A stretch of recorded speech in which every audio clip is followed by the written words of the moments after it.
welcome to the Art of Being Human.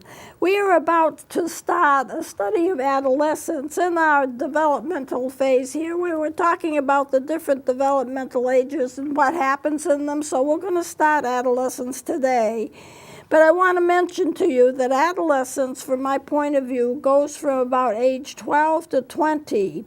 Now, you might think that 20 might be a little bit old to be an adolescent, but you also have to remember that the brain does not develop fully until age 25. And so, therefore, a 20-year-old still is not fully mature as far as the brain is concerned. Now, what I want to start with is a story that's been in the news lately. I usually don't bring in news stories to talk about, but since we're handling adolescence and since this is an important story, I want to talk about it because I want to show you how a teenager can be abducted and what the perpetrator does to make sure that the teenager is willing to go off with them. Now, the news story is this, that a 17-year-old girl ran away with her coach. It's been all over the news, so you've heard about it. I don't know anything more about it than what the newscasts have given us. But at the same time, it's a good example for me to talk about, because how does a teenager, 17-year-old, how do they decide that it's all right to run away with a coach? Don't they know any better? Well, I want to explain the process and what happens so you can understand why a teenager would be vulnerable. Even an older teenager can be vulnerable, and what possibly could have happened. Now, this is my own ideas with it, but I've worked a lot with kids, I've worked a lot with adults, I've worked a lot with people who would groom somebody to be abducted, so I have some knowledge about this area, and I just want to talk about it. So I think it's something that you need to know if you're a parent and you're a parent of a teenager, that your teenager may be more vulnerable than you think for abduction. So let me talk about this. The story is that the 17-year-old ran off with her coach. Why would she do that? Now, at a 17-year-old, she probably had a lot of respect and admiration for her coach. This coach she had dealt with for years, so he probably would have groomed her. How does somebody who's older, and I don't know how old he is, but he's in his 30s or 40s, I think, and how would he groom a child, a 17-year-old, to go with him? Well, it would be easy for him to do it, easier than you think. If you stop to think, if the family had family problems, and I'm assuming that they did because the mother made a statement that they were going to go into counseling and resolve their issues, so obviously there were issues, so there may have been a problem between the girl and her family. And so therefore, the coach could have pressed just the right buttons and worked with her over a period of years. She could work with her over a period of months to get her prepared to be willing to go off with him, so that when she went off with him, she would think it was her choice to do that, and she would not even realize that she had been groomed to do that. Now, how would he have done that? Well, he would say things like, "I'm sorry you're having trouble with your parents. I'm sorry your home life is not as good as it should be. Wouldn't it be nice if you were free? You know, I could help you to be free if that's what you want. You could go with me and I could take you places and I could take care of you and you would be totally free and you'd be happy and you wouldn't have the pressure of home and I wouldn't put pressure on you," and on and on and on it goes. So he carefully, over a period of months, it doesn't happen immediately, gradually gets her used to the fact that if she left, it would be a good idea. She would be happier, and he may have even presented her with the fact that if she was a problem to her parents, they might be happy not to have her around. I mean, there's any kind of way that he would do this, but he would work on her gradually over a period of months, maybe longer, to get her used to the idea that being with him would be wonderful, being with her family would not be wonderful. And so she succumbed to that constant barrage of grooming. Now, why would she suck into this? Why would she be absorbed by that?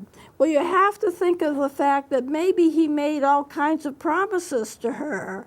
He could have said, "Your freedom, and we care for each other, and I love you, and you love me," and all of that. And a teenager can't work through that. You have to understand that when a teenager is presented with grooming techniques, they will actually succumb to it. They can succumb to it because they don't have the ability at that age to sort it out and think it through. You might think that teenagers can do that, but they can't. Their brains aren't developed enough to do that yet.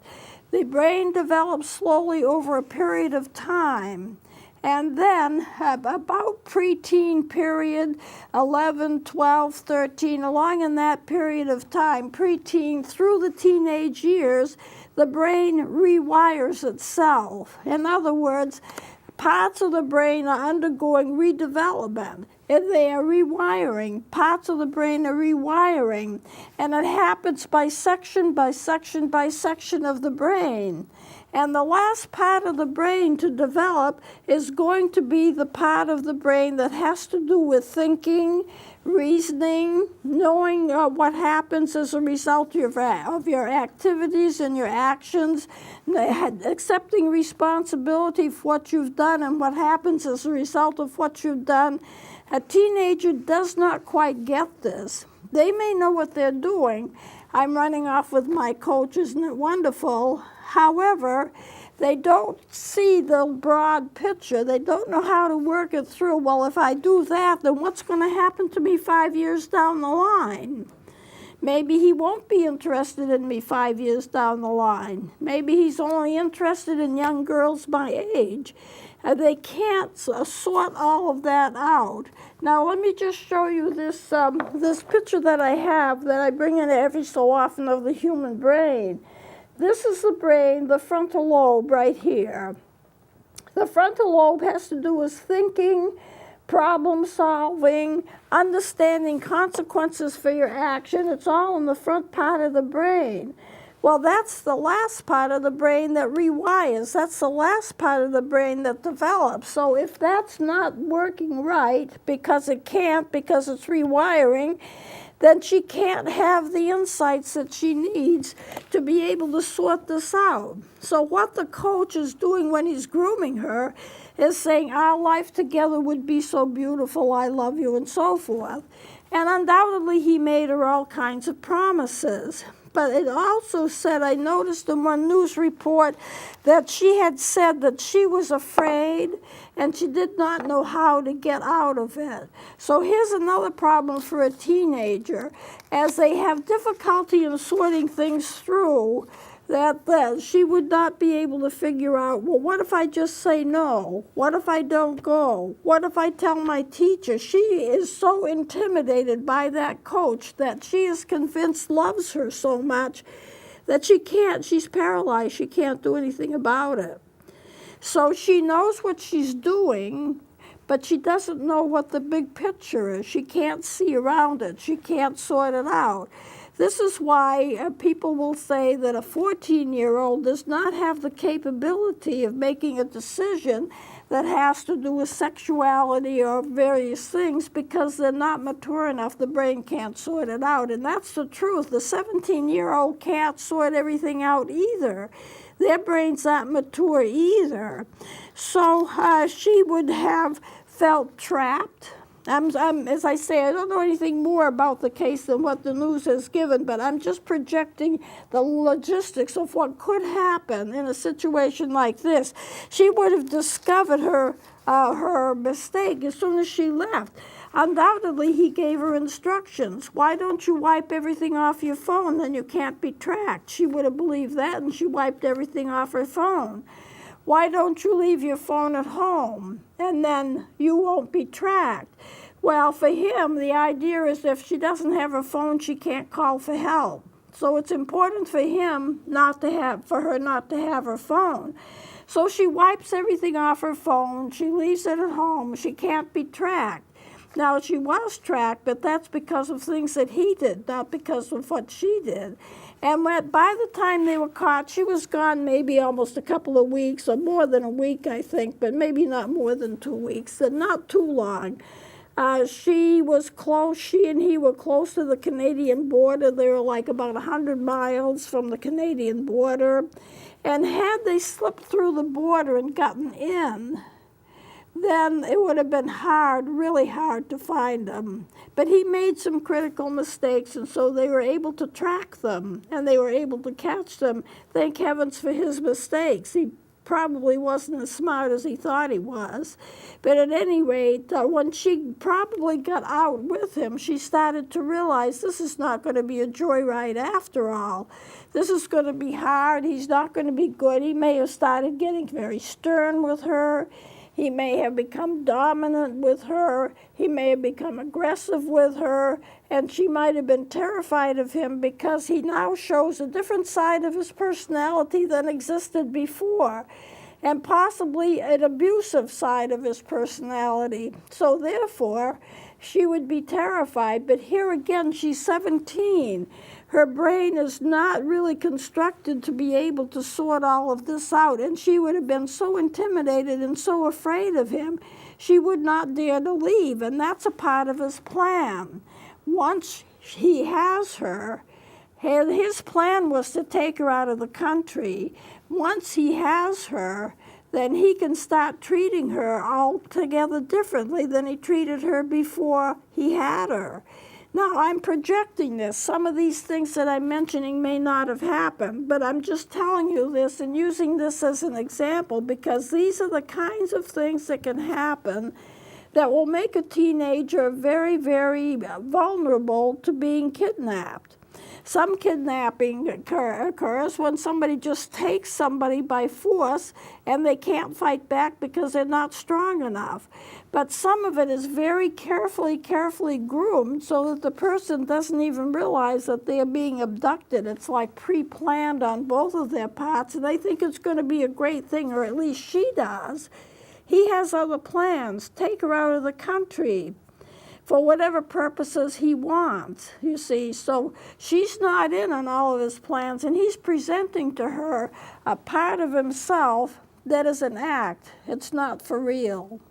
Now, part of it may be for real. He may think he really loves her. She thinks probably that she loves him. You know, kids are always falling in love with their teachers. I've counseled college students who have come to me, female college students, that have come to me and talked to me about the fact that they are in love with their male teachers. So I'm used to working with them, and you work with them very carefully, you work with them very sensitively, because this is an issue that is really a very deeply personal thing. And so I have worked with him. So she may possibly have thought at some point that she was in love with him and he was her rescuer from the family situation, whatever it was. At any rate, she gets outmaneuvered, she gets manipulated, and at some point she realizes this is not right. I shouldn't have done it. I'm afraid of him. He's changed. All of this kind of thing. So she would have discovered that she would be trapped, intimidated, and fearful, and afraid that she could not leave. Now, some people might say, why couldn't she see it coming? You know, how come she couldn't figure out this wouldn't be good? Why didn't she go to her parents? Why didn't she go to a school administrator and say, this guy wants to take me? Well, he would have coached her so carefully and drawn her into his plans that they became her plans too. And she's not going to do anything against him because she thinks he's wonderful and he's her rescuer, so she's not going to say anything.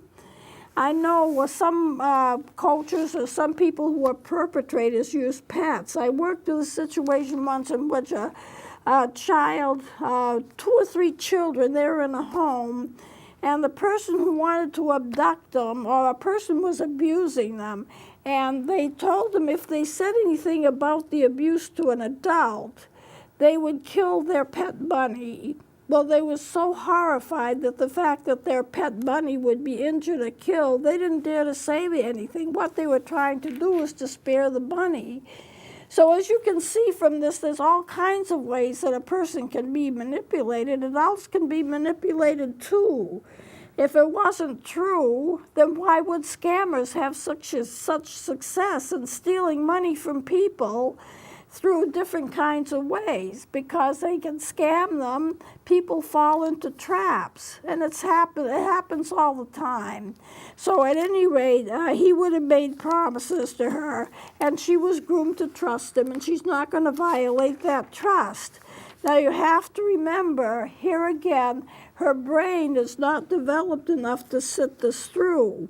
If somebody called me and say, oh, and this has happened to me, we really need the last 4 numbers of your Social Security because we want to send you all kinds of gifts because you've been a good person and you've bought so much from our store and we want to reward you with all of these gifts we're going to send you. However, we do need the last 4 numbers of your Social Security card.